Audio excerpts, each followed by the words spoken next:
Hello and welcome back to Curry Soup. Today's topic is rather unscripted, so I'm just gonna be talking to you. The reason for this is I was recently asked by someone, everything in my life is going well, but then I keep feeling sad, I keep feeling down. Am I depressed? Today I'll be attempting to answer that question for you, so stay tuned and let's get straight into it. First thing we need to understand is we as humans, as people, are creatures of habit. That means we prefer routines, we prefer the expected. The same goes to every cell in our body. So if right now, all of a sudden, you're feeling sad for no apparent reason, that means everything in your life is going good. You have good friends, good family members, everything is good, your job is good, you get good food, but you're feeling sad for no reason. First thing I want to say is congratulations. That means you tried to change your thought from a negative thought to a positive thought. What am I crapping about? Just stay with me and we'll get into it. First thing we need to understand is our thoughts actually produces results. So what happens when we think of something? When we think of something, our body starts releasing chemicals.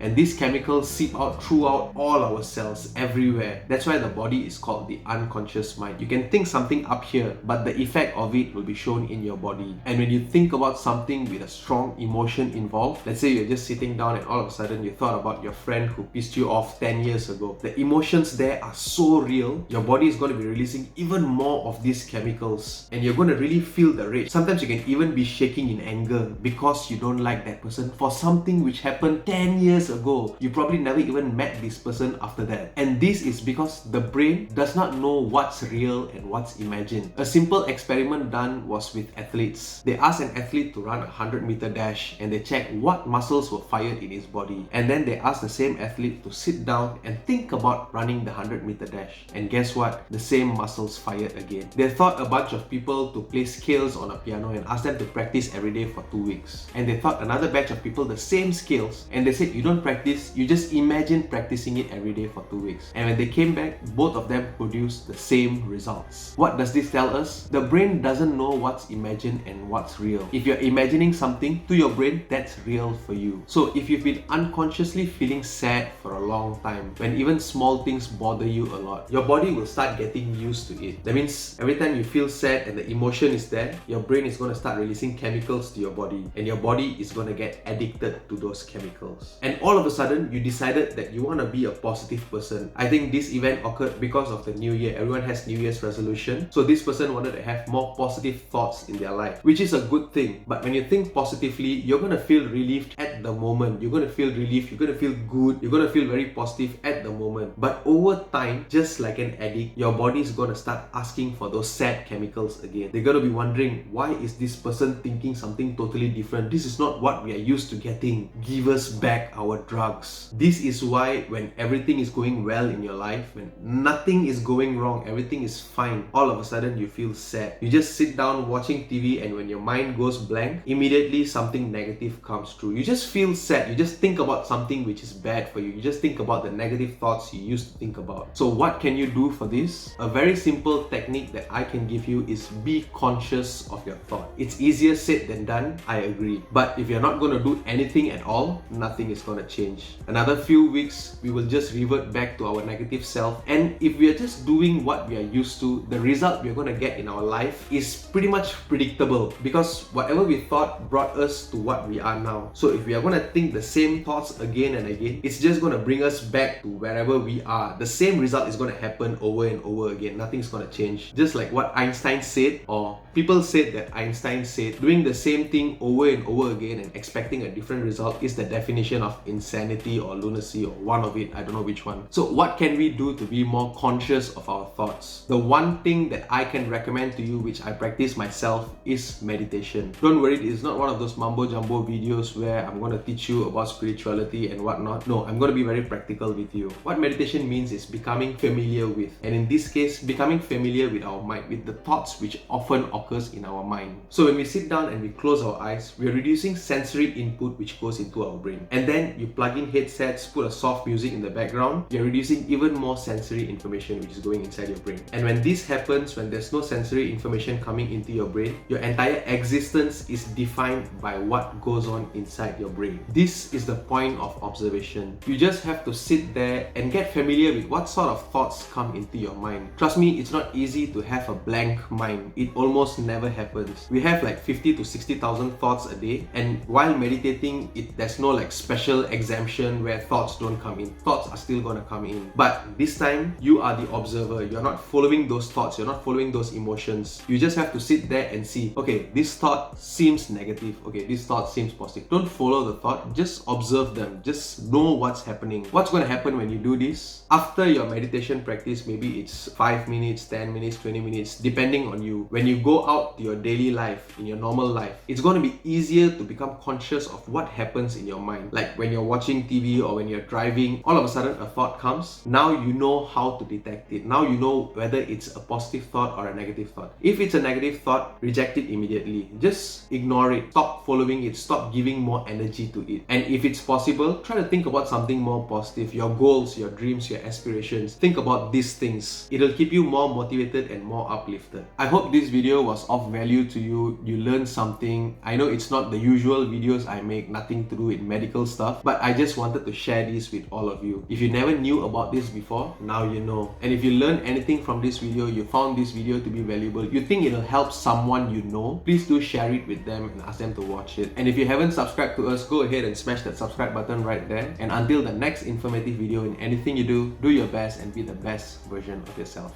Bye-bye.